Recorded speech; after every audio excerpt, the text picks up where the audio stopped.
Good to go? Okay, let's do it. So we're going to pick it up on page 12. Page 12, side A. We're pretty close to the bottom, actually.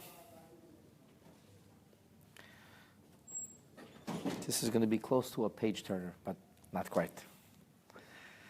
All right, the Gemara has analyzed the furnishings, the decorations, the ambiance, the atmosphere, and now we go to the party itself. In the Megillah it says,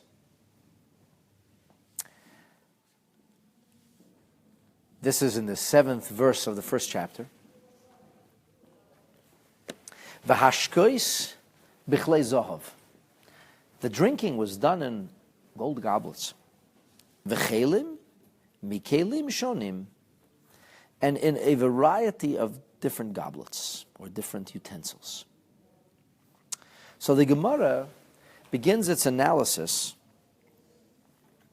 by focusing on the word shonim. Now the word shoneh means different. The word you're all familiar with is shana. Shana means a year.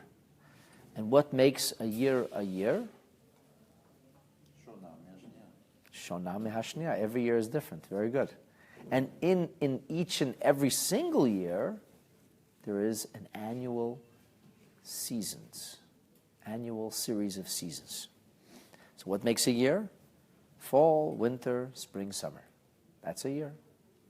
The word shana is a permutation of the Hebrew word shinui, which means change. And invariably, a year is made up of different seasons. And when you go through the cycle of seasons and you start all over again, it's a new year. So the word shana comes from shinui, and shonim means different. So the Gemara says, why does it say v'chelim, mikelim shonim? Why does it say that there were vessels, variegated, different kinds of vessels? Grammatically, mishunim miboyale. Since you want to emphasize the fact that the vessels were different from one another, the right terminology would have been mishunim, because mishunim means that they are different from each other. You want to talk about the uniqueness of the vessel. So what makes you unique? You know, Canadians have this challenge. They're not sure why they're Canadian sometimes. Have to identify themselves. It's not good enough to be not American. That's not good enough. What is your identity? What do you hold by? What do you stand for? What are you interested in? What drives you? These are like questions. Like, Canadians aren't so good at answering that question. That's why they make that big ad, I am Canadian, right? Like beer and hockey, whatever. Charter of Human Rights. I'm just saying, like, this is like, you have to identify something as being unique from other things. You can define yourself either dialectically, which means you're different, you're the other, you're different from the other, or you can define yourself as actually being unique.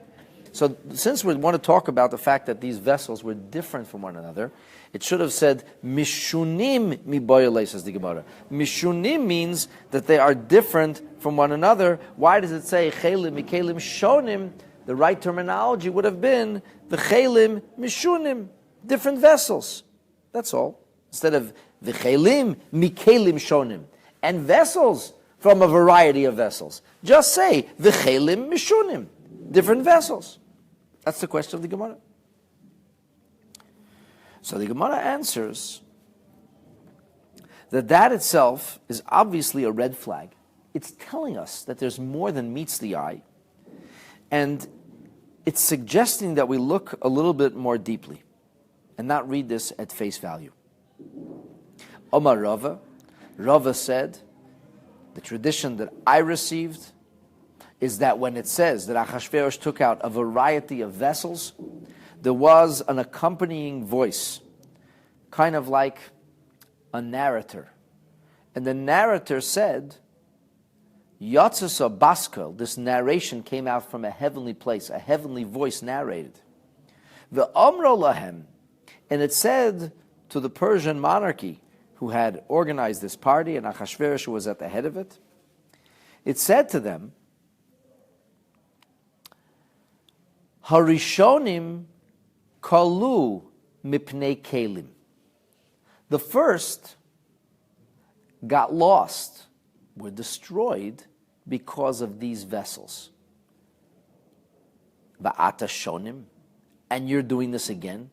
Shonim behem, like second time. You're doing this again? What are you doing? Okay, so the history here, which we actually talked about a number of times already over the last couple of classes, is that there was a man whose name is Belshazzar. Belshazzar's claim to fame is that his father was named Evil Merodach. Evil Merodach's claim to fame was that his father was named Nebuchadnezzar. And so Belshazzar was uniquely suited for the Babylonian throne because he was the grandson of the Babylonian emperor who built the empire and later passed it on to his son. Belshazzar was not necessarily super capable, but he had royal blood. He had a daughter. She's a very beautiful woman and equally mean and capricious and horrible. Her name was Vashti.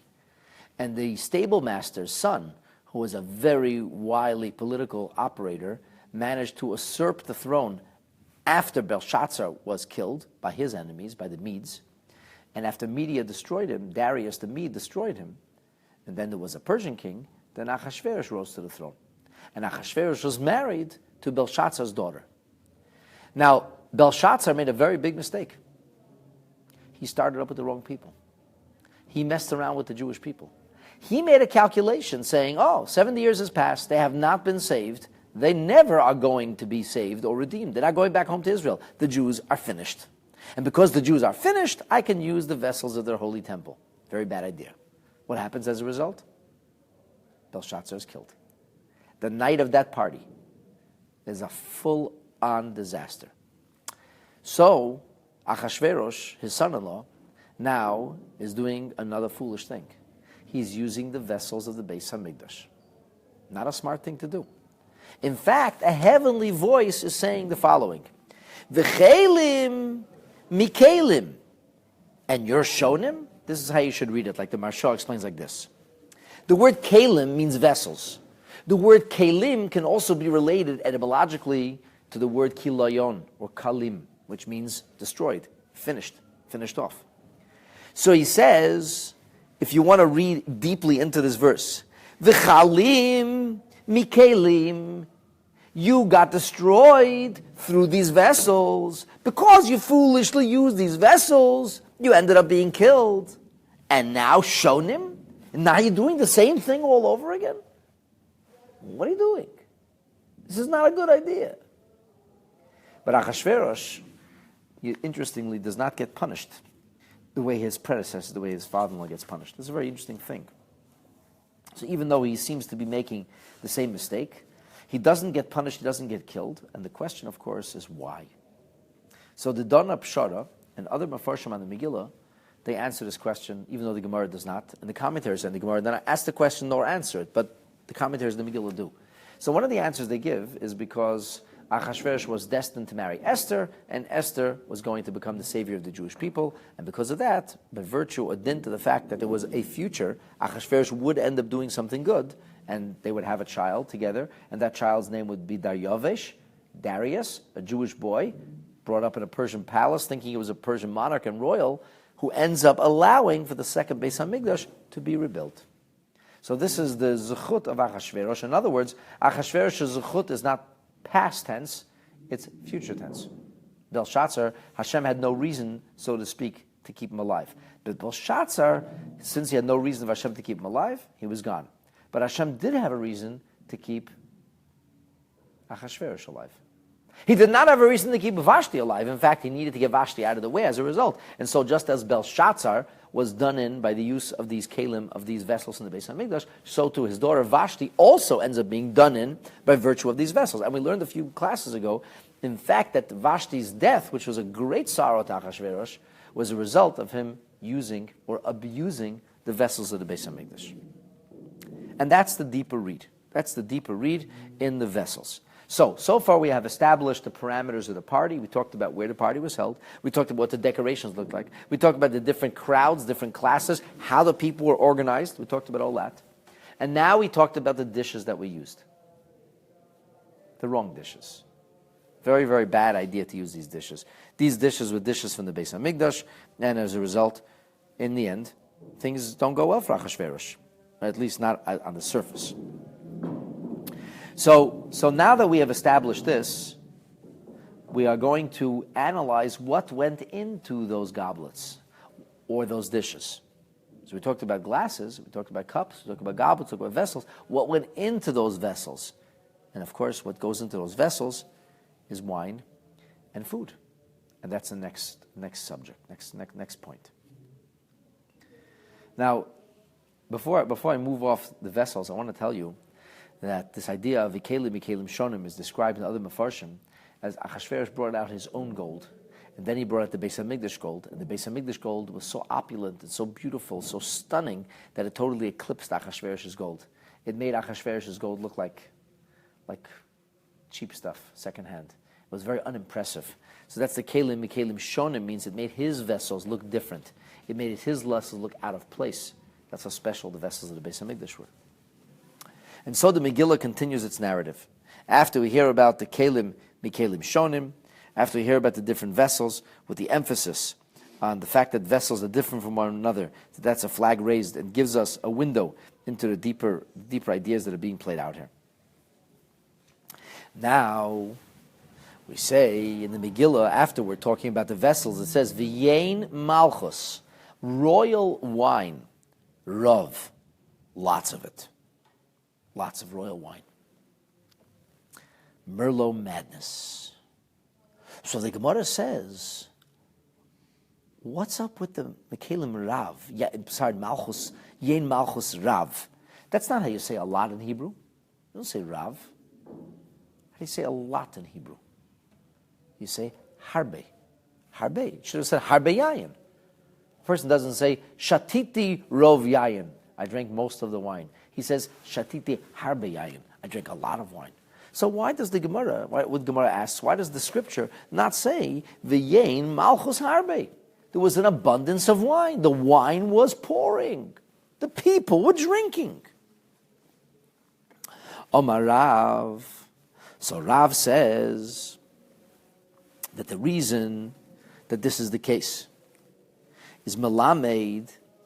This comes to teach us Shekol Echad V'Echad Hishkohu Yayin Shegodel Himenu, that each participant, each partygoer, got to drink wine that was older than him. Imagine how cool it is. You come and they say, "How old are you?" And they give you whiskey that's older than you. I think they'll have to give up at 35 because, they don't have 57-year-old whiskey. At least I never saw it. Right? I think it was like 35 Glenlivet. That's it, something like that. I don't know. But there was old wine, aged wine, very fancy wines. And the wine was Rav. You came in, they asked you for your ID. Everybody got carded at the door. But not because they weren't going to serve you. If you were at this party, you were getting served. You were getting served older than you. You had wine that had lived in this world longer than yourself, regardless of how old you were. Can you imagine the stockpile of wine? You imagine the fine wines, the expensive wines. It was like unbelievable. Like people had to be 60, 70 years old, and they got wines older than them. So that's what it means.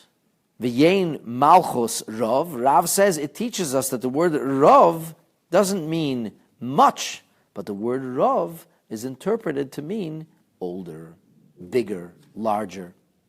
Yayin shegodel himenu b'shanim. The wine that was older. So in other words, Rav, the word Rav can mean two things in Hebrew. It could mean the word Gadol, it could mean great, or it could mean Harbe, a lot. We initially thought that there was a lot of wine. So we said, why doesn't it say Harbe? Because Rav is a strange permutation of saying a lot. And the Gemara's answer is because it doesn't say a lot of wine. It says great wine. Wine that was older or greater than you, because it was older than your years having spent on this earth. So now we know what kind of goblets they used. Now we also know what kind of wine was used. What's the next question? What's the next thing we find out? How much wine? Volume. We know what it was served in. We know about the variety. Next thing after was volume. how much wine was drunk. Most make the assumption that Achashverosh's party was a massive drinking binge. It's not correct. According to most opinions, it was not a drinking binge. This was not a frat house. This was not a bunch of crazy teenagers. In fact, quite to the contrary. The Gemara now continues its analysis. In the 8th verse of the Megillah, it says, Vahashasiya chados. The drinking was lawful. Lawful. Ein ones. No coercion. So the Gemara explains. What does that mean? Chados. What does it mean, lawful drinking? It does not mean being 18 years old or 21 years old, because that whole notion of being of an age of majority or an age, a drinking age, is a fairly modern thing. We have no evidence whatsoever that in the Persian Empire there was a drinking age. And anyway, probably only adults got invited to this party. It was a little bit of adult content going on. So probably there weren't any children there. So what does it mean when we say that it was lawful drinking? So the Gemara asks the question, Mai chados? What does this mean? The Gemara responds, Obar Rabbi Chonon taught, Mishum Rabbi Meir, in the name of the sage Rabbi Meir. Chados means, lawful means, chados shal Torah.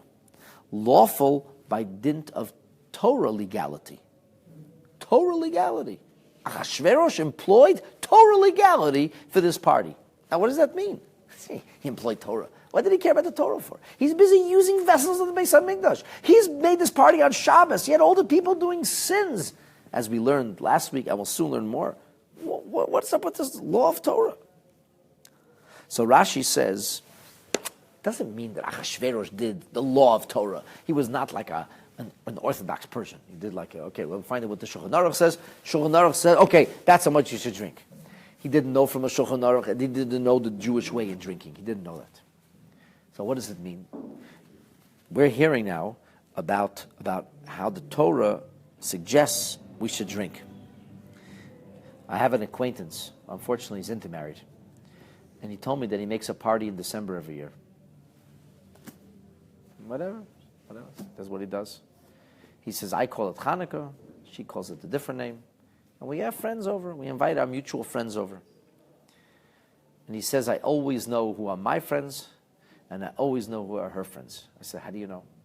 He says, my friends are eating, and her friends are drinking. That's what he told me. I don't know if that's true or not, but that's what he told me. So what's Chados Shel Torah? Rashi explains. Chados Shel Torah, when does the Torah tell us how much wine or whiskey to drink? Says Rashi, Achilas Mizbeach Meruba Mishtia. The Mizbeach, the altar in the Beis HaMikdash, is a paradigm for life. So just like the Mishkan is a schematic from whose lessons we can learn to live more meaningfully, the way the Mizbeach was quote-unquote fed, or the way the Mizbeach consumed the offerings, is also a lesson. And invariably, on the Mizbeach, there was offerings that were brought, which were primarily animal offerings and sometimes also meal offerings, and there was also wine libations. The wine that was poured was always poured in a measured fashion. And what was the measure? What was the volume? So the volume of wine per substance, like that food stuff, was always much smaller. Rashi says, we have par is a young calf, brought as an offering, shaloisha esroinim, soilis, 3 measures of fine flour. That's la'achila. That represents the concept of eating. It's a euphemism. God doesn't need to eat, but that's the poetic terminology or the euphemism that's employed, that there's food on the Mizbeach and there's drink on the Mizbeach. So we have the food is significant. A whole cow, 3 measures of fine flour. And then there's nesech chatzi hahin. A hin is a measurement, and this is just a half a hin. So like half a gallon. So volume-wise, it's much, much more food than drink. Much more offering, or animal meat and bread, much more meat and bread than wine. So that doesn't mean that Achashverosh said, let me call my Jewish advisor. What did the Mizbeach look like so that my party should look like a Beis HaMikdash? Because I'm using vessels of Beis HaMikdash, so I want my party to look like Beis HaMikdash. There's absolutely no reason to suggest that Achashverosh made such a request and that he was actually thinking along those terms. But the Gemara is telling us, whatever his intentions were, which we'll soon find out what his intentions were, the Gemara was telling us it followed the Jewish way. The Jewish way, the Torah way. What was the Torah way? For all that was eaten, much less was drunk. Always in corollary, but always more food than drink. That's the Jewish way. And that's the meaning of Kadosh Shel Torah. Now, the truth is that the concept of drinking is always more measured. And we have a fascinating comment from the Vilna Gaon in his commentary on the Megillah. He says the Mishnah in Pirkei Avos says, Paspa melech teichel, that if a person wants to really be a holy roller and succeed in life, especially in Torah study, don't sit and be a glutton and fress and eat. He says, Paspa melech teichel, you eat just the bare minimum, bread and salt. And then it says, Mayim b'mesura tishter, you drink in a small measure the amount of water. So the Vilna Gaon says, you see, it doesn't say how much bread. It just says pasba melech. But when it comes to water, it says small amount. So he says you can see from this that the volume of drink is always smaller than the volume of food. Now, some of the commentaries emphasize that this is about wine, not water. Drink as much water as you want. They say they disagree with the Vilna Gaon. They say they do not like his comparison to the Mishnah at all. They said water can trinken gesunter H. Water is good. Be hydrated. Science tells us that today. We know that people should drink more water. I think that we should eat. I think that's pretty much agreed upon. But I never met a doctor who said you should always drink more wine than you eat. Never met that doctor. And I doubt that there is such a doctor unless he's working for the wine company that tells you should make sure to drink more wine than you eat food. No, you should eat more than you drink when it comes to alcohol or intoxicants. And so, Kadosh Shel Torah means that a smaller amount of drinking. Now, this is actually pretty shocking because most people make the assumption that Achashverosh was a drunken fool and that his parties were drunken orgies. It's not true. It's not true at all. In fact, as you're soon going to find out, Achashverosh did not want it to be a drunken party. Because if it's a drunken party, then everybody's out of control. And nobody's really responsible. And Achashverosh didn't want that. Let's see. Let's go forward and see what the Mefarshim have to say. So Reb Chanan says that means Kadosh Shel Torah. That they drank, and he explains now, Achila meruba mishasiya. More food than drink. As Rashi explained to us, this is the notion of what happened on the altar, so that becomes the paradigm of the Jewish way in wine and intoxicant.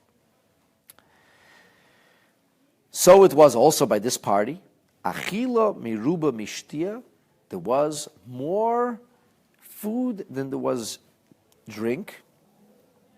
Af su'udasei shel oishay rasha, oishay rasha, the Megillah calls him a wicked person, mean-spirited, wicked, immoral person.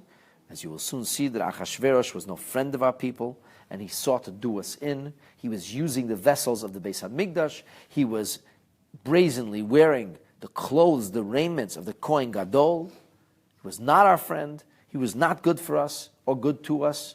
And he chuckled when Haman wanted to kill us all. Now, in the end, he became a willing or perhaps or maybe unwilling participant in our salvation. But he was no friend of the Jews. He certainly did not begin as a friend of the Jews. And in doing what he had to do, he wanted to make sure that at the Suda of this Rasha, Achila Meruba Mishtia, that the eating would be more than the drinking. This is a very, very strange expression.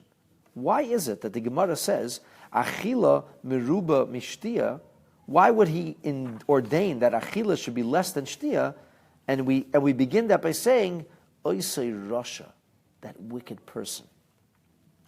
The answer, my dear friends, is that Achashverosh wanted the Jewish people to sin. So he made a party in which the people were enticed to sin. But if the people got drunk, especially because he forced them to get drunk, and then in a drunken state they sinned, what will they say? So why did you sin? So I was drunk. Who made you get drunk? He made me get drunk. He forced me to drink. If he forced me to drink, and that's why I got drunk, and that's why I did a sin, am I really culpable? Am I really responsible? I was not responsible. He forced me. He pushed me. He should take half the blame. Achashverosh knew this very well. He did not want the Jewish people to succeed. He did not want to see us go back to Israel. He was hopeful that the Jewish people's sun had set forever. And that's why he made his calculation, and why he elected to wear those sacred raiments, and why he served those goblets or those vessels, and he used them. And just to be sure, what we'll call an insurance policy, he said, make the Jews sin. Make them sin. As much as we can make them sin. The more they sin, the more they fall out of favor with their God, the more we can be sure no miracles will happen, and that they will never be brought back home. Now, if he gets them drunk, he doesn't accomplish that. So Achashverosh, contrary to what everybody thinks, did not make everybody drunk. Rav Galiko, Avram Galiko points out something else. He says, Achashverosh was the original, let's say, inventor, or he was the original proponent of multiculturalism. Remember, he hammered together 127 provinces, and he was going to make all these people kind of somehow get along. That was his goal. That was his idea. He was going to have a single unified empire, and the reason he made this party was to curry favor with everybody. And he has different kinds of people there. No, you do the math. You have different kinds of people, different kind of backgrounds, and then you get them drunk. What do you think is going to happen? It's going to be brawls. It's going to be fights. You know, you voted for that football team. You root for the other team. All of a sudden, everybody gets crazy. What do they call it? Manchester, what's it called? The football team that everybody fights? Manchester United. Manchester United, thank you. Don't mess if you're, what's the other team called? London something? Huh? Liverpool.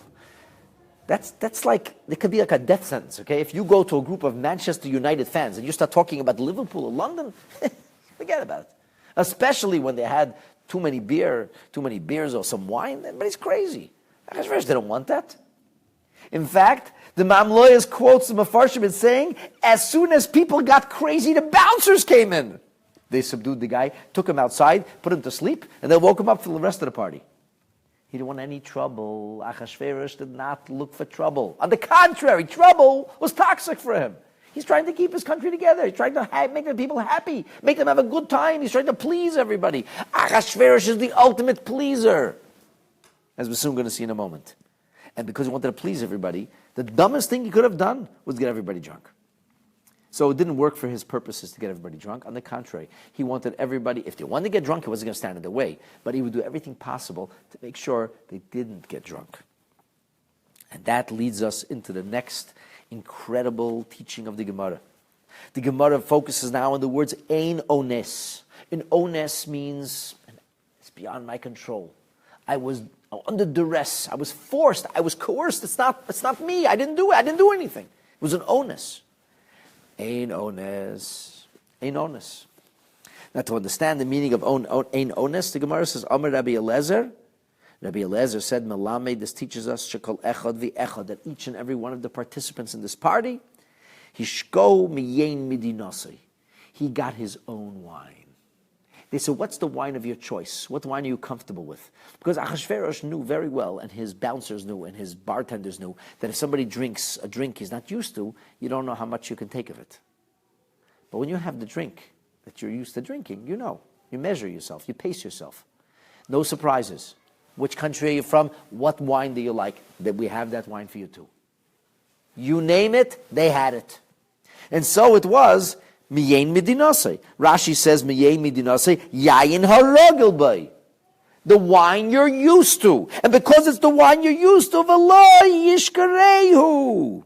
You will not get stoned. You won't get drunk. You want to get drunk, it's your problem. Nobody's forcing you to get drunk. So everybody knew what they were doing. They were in control. I know this wine. I know how much. I know my limits. I know how much I can take. I'm used to this. And that is who Achashverosh really was. Ein ones. Ein ones means la'asais kirtzein ish v'ish. He let everybody do as they pleased. Now, before we go into the Einonis, I have to share with you a fascinating medrash, which is brought primarily in the Targum Sheni. Targum Sheni, which is this Targum Onkelos, then there's a Targum Sheni, which is the Midrashic Targum. And it says something unbelievable about the Persian parties. V'shasi'on b'nimusa v'les demisnazik. The drinking was mannerly, lawful. Nobody got hurt. What does that mean? The Medrash now, Targum Sheni says, V'lama. Why would you have to even say that? Why would you have to go ahead and say, Misnazkin, they don't get hurt? What, you're planning to people to get hurt? That's what Targum Sheni says. When you came to a Persian party, so what would happen is, Min mitol kasa de enoshi parsa. They had a special kind of cup. And this kind of cup was rabba. It was a very big cup. It usually had 4 or 5 times that a normal person could drink. This is the Persian way of partying in ancient times. This massive cup, I don't know, it was like the Stanley Cup, some crazy looking cup, huge cup. And they put this cup down, and they would say, you have to drink this cup. And the Targum Sheni says the bartenders would get very rich, because some people drink that much alcohol, they actually could die, or they could collapse. But it was like you're getting shamed to serve you the cup. Peer pressure, binging. This is like a frat house, like a meshuggah. Everybody's looking at you. Drink, drink, drink. So the guy would pay off the bartender to steal away the cup. And that's how the bartenders got very rich. Because nobody wanted to drink this much. But this is the way the Persian parties, everybody got forced to drink. That was normal. That was the normal way in Persia. Everybody had to drink this meshuggah, a crazy amount of alcohol. Achashverosh phased it out. He said, no. We are not going to be wild, uncouth pagans getting stoned out of our heads and drinking crazy amounts and people dying from alcohol consumption. No. This is going to be very, very dignified, very lawful, very mannerly, whatever you want. You want to drink this much? Fine. You want to drink a little? Whatever you want. Nobody's forcing you. It's cool. It's a different kind of party. And a lot of the people who claim to be raucous partygoers, who say, oh, I love this big thing of wine, they were secretly very happy. So the first time in their life, they didn't feel any peer pressure. Nobody was pressuring them to get drunk. You want to get drunk, you get drunk. You don't want to get drunk, don't get drunk. I don't care. Just have a good time. He said, I want everybody to have a good time. Ein oinus. Nobody's forcing anybody to this party. You don't have to do anything you don't want to do.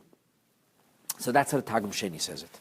And now we understand the meaning of ein oinus, that each person was able to drink. Now the Gemara adds this interesting idea that they even gave you the alcohol you're familiar with. So they say, which country are you from? What do you want? A Merlot, a Cabernet? What do you want? What do you like? What are you used to? You drink what you're used to. So everybody was under control. Everybody assumes that Achashverosh's party was a crazy, out of control party. It's not true. It's not true. Not at all. Not at all was that the case. And it's going to get even more interesting. The Gemara says, La'aser k'retzayin ish ve'ish. It says to do like every person wanted. So why does it have to say that? La'aser k'retzayin ish ve'ish. Follow each person's will. What does it have to say that for? You already said ein oinus. You already said nobody's getting forced. So if nobody's getting forced, why does it say k'retzayin ish ve'ish? If nobody's under duress, obviously everybody does whatever they want. So the Gemara says, Amar Rava says an amazing thing. He says, you know what it means? La'aser is k'retzayin ish ve'ish, that they did in accordance with the will of each person. La'aser is k'retzayin Mordechai, the Haman. You could do like Haman, like Mordechai. Whatever you want. So cool. Rashi says, Heim hoyu sare hamashkin b'mishta. They're very fancy bartenders. One bartender was Mordechai, one bartender was Haman. Now the Marsha, he is just like blown away from this Rashi. I don't know what Rashi's talking about. What does this mean? It says, last says, could it say Ishvish talking about the drinkers, not the bartenders? The Marsha gets all bent out of shape over this. And the Marsha basically suggests that the deeper meaning here is not about the bartenders. It's about the bartenders forcing people, like we just read in the Targum Sheni. The bartender wouldn't force anybody. He didn't have to get paid off. He wasn't allowed to force anybody. In fact, according to the Marsha, the point was that there was the Jews, and they were supposed to follow Mordechai, and then there was Haman. You had a choice. You could drink like a Jew, or drink like a Gentile, like a Persian, whatever you want. You want to be Haman, be Haman. You want to be Mordechai, be Mordechai. And any which way you want, you drink as you please. Haman was the hero for the Gentiles. Mordechai was the hero for the Jews. Have it your way. Gesundheit, with pleasure. Just have a good time. Just do whatever you want. That's how the Maharsha explains it. And so there was kosher food. And there was kosher wine. No coercion. And that's the point, says Ma'am lawyers. No coercion. The Haman did not want to, Achashverosh didn't want to coerce anybody. He wanted them to sin on their own volition. And they did. They weren't forced. Not to drink, they weren't forced. Not to eat, they weren't forced. Nothing. Nobody was forced to do anything. But they sinned. And that was the terrible thing. This was how Haman undermined the whole Jewish people from beneath by setting them up in a situation where they ended up doing these terrible sins. The Rebbe, on one occasion, he commented on this verse. It says, "V'hashtiach hadas ein oines." That's what the pasuk says. The drinking was lawful, in etiquette. Nobody was forced. Because this is the way the king established it. The Gemara doesn't quote these words in the middle of the pasuk. Al kol rav beisai, on the entirety of his home. Lasis kirtzayin ish v'ish. So the Rebbe asks a simple question: why does the Megillah spend so much time explaining that nobody was forced? Why do you just say v'hashtiach hadas ein oines kirtzayin ish v'ish? Why do you have to say this whole business? Because this was the new edict of the king. Al kol rav beisai, and all the ones who are in the leadership position. They said, this is how it's going to be from now on. You're not going to force anybody. From now on, everybody does whatever they want. Why do you have to say that whole lengthy, circuitous thing? So the Rebbe learns Pshat was not just about the wine. It's about the food also. Nobody's forced to eat non-kosher food. Oh, it was this sirloin steak to die for. You don't have to eat it. You could have kosher TV dinners. You could eat kosher food, whatever you want. Mordechai's hechsher, no problem. See you were very nice. Here, eat. You weren't forced, and in this way, when they weren't forced, and they ate the non-kosher meat on vessels of the Beis Hamikdash on Shabbos, that was the greatest sin. It's that kind of evil, rotten fellow that Achashverosh was. How he sought to do a sin. Now here's an amazing idea. The Zohar says that whenever the word Melech shows up in the Megillah, it's actually a code name. There's like a secondary story in the Megillah. There's the story that you read on the surface, and then there's a deeper story. And in the deeper story, there's much more than meets the eye. So one of the matrices is that whenever it says the word Melech, Melech refers to Melech Malchi Amlachim HaKadosh Baruch Hu, the King of all kings, Almighty God Himself. In a medrash, a different medrash which is quoted by a number of the Rishonim and Achronim, the medrash says that the word Achashverosh can also be read as Acharit Vereshit Shalo. Everything is his, from beginning to end, which is a euphemism for God, actually. It's God. So what does it mean then? How do you read this on a deeper level? On a deeper level, that the party was without coercion, the party was free choice. Listen what the Rebbe says. Unbelievable. The Rebbe says, we have a famous gemara, Masechah Shabbos, and the gemara says that at the time of Matan Torah, God placed a mountain over the Jewish people. Kof aleim har kigigis. He put this big mountain, like a giant helmet, and he said, listen here, people. Either you're going to accept the Torah, and that's cool, or I put the mountain down with you underneath it. So what do you think they said? They said, okay, well, now that you explained it, we'll take the Torah. Now, the Alter Rebbe says in Likutei Torah that doesn't mean literally necessarily that God, we have no verse, no pasuk in the Torah says that God uprooted a mountain. It's a euphemism. It's a metaphor. It says God overwhelmed them with revelation. They were what you call swept off the feet. They said yes, but they didn't even know what they were saying anymore. They were like drunk on spirituality. They were intoxicated with the magic of the moment. And this, says the Gemara, is a problem. Mikan meidor rabbe lo yiraisa. This is like sometimes a person could get into a situation, so he makes a disclaimer. Disclaimer, whatever I'm going to say, this is a big disclaimer. It's not binding. The Gemara says this is a big disclaimer for the Torah. Because you meaning you, me, I, us, all of us, supposedly accepted the Torah. But we didn't really accept the Torah. It wasn't a decision we made. We were coerced. We were overwhelmed, swept off our feet, dazzled, and we said yes. So the Gemara says, this is a big problem. You mean there's a disclaimer on the whole Judaism thing? The Gemara says, well, not anymore. Because Hadar Kibluha, they did accept it. When did our ancestors accept it? B'yimei Haman, in the days of Haman, we accepted the Torah. At Matan Torah, we didn't, and by Haman, we did. Yes, says the Gemara. That's the meaning of Kimu v'Kiblu HaYehudim. The Jewish people affirmed and accepted. What does this mean? Says the Gemara, Kimu Masha Kiblu Kvar. They accepted it at Matan Torah. They accepted it at Mount Sinai. And all those centuries later, we actually affirmed what we had originally accepted. Because we had the opportunity, like the Alter Rebbe explains, to bow out. We said, we're not Jewish. Not Jewish. Don't look at me. I never heard of it.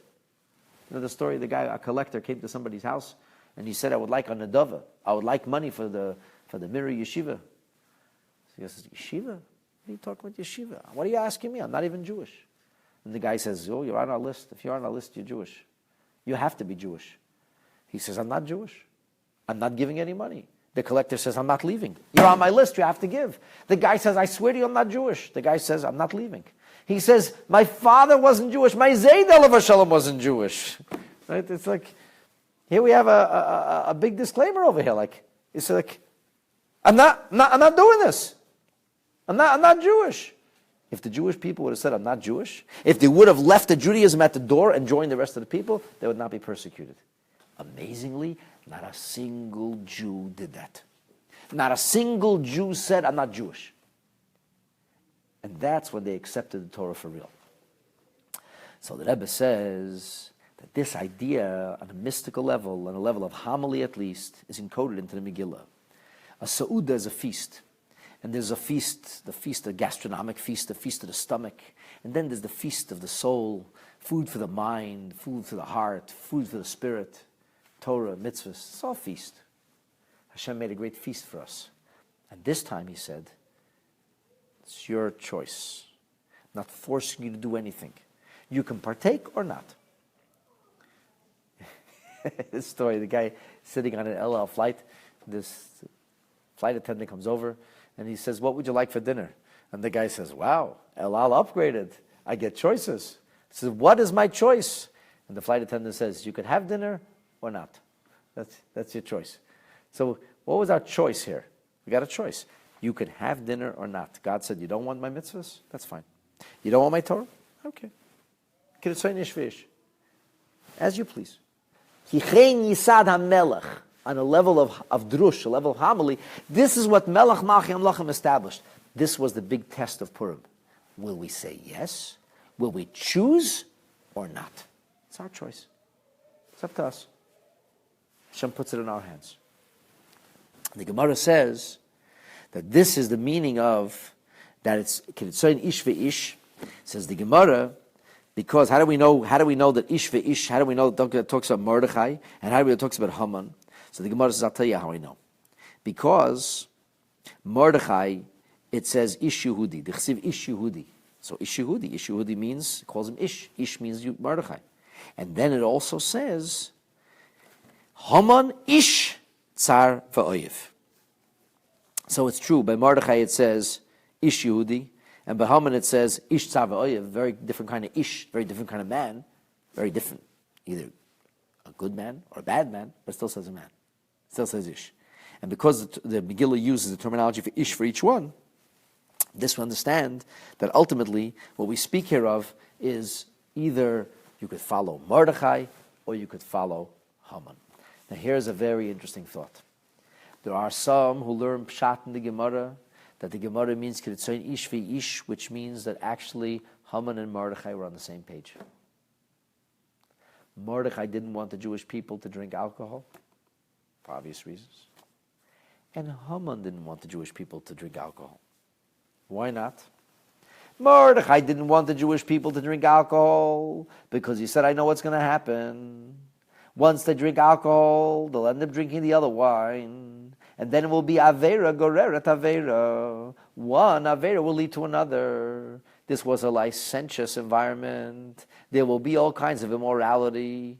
They'll get drunk and crazy, and they'll do terrible things. I don't want them to drink. Mordechai said, please don't drink. I'm begging you, don't drink. This is not a Farbrengen. This is not a Jewish event. Don't drink.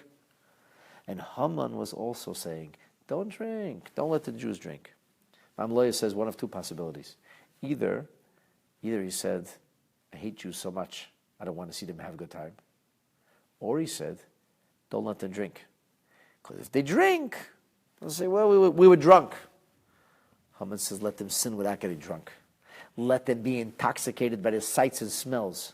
Let them be swept into sin because of their lusts, not because they're drunk. So actually, Kirutzayni Ish Ve'ish, in a strange way, Haman and Mordechai are actually on the same page. For totally different reasons. Mordechai, so they shouldn't sin. Haman, so the sin should be bigger.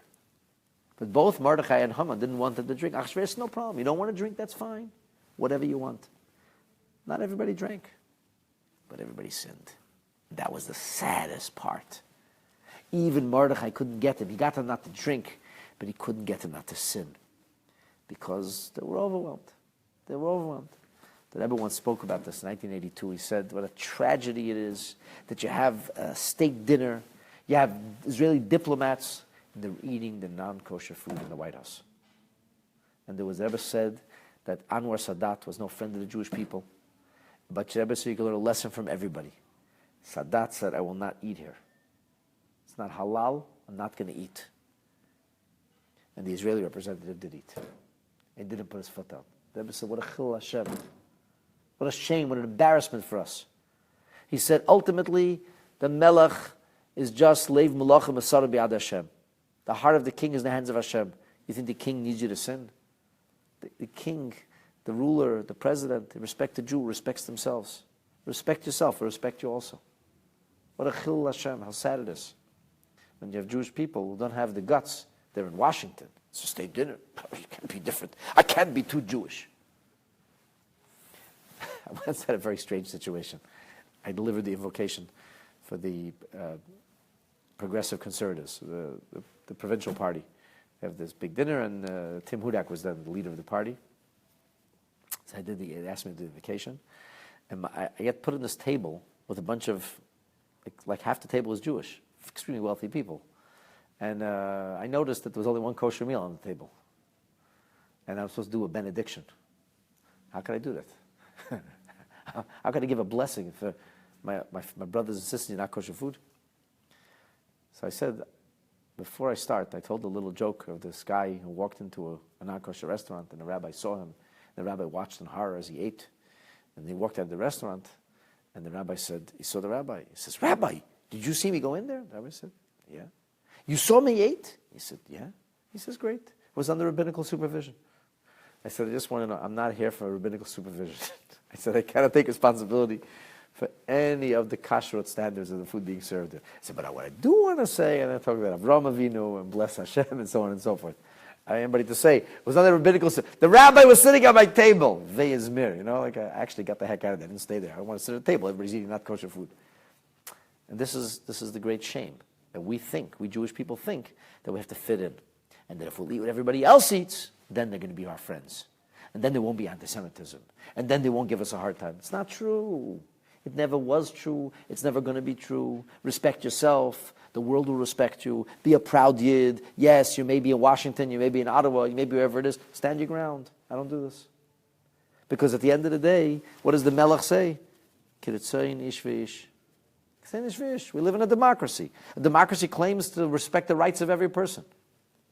Everybody today can have any mishigas in his head, gets up and declares that he's a bird, and everybody respects him for being a bird. Okay? So everybody can be whatever they want. I can't be Jewish. Get up and make your declaration. I am Jewish. I don't do that. And that's one of the lessons we have to learn from the Megillah. Kiritzayin ish v'ish.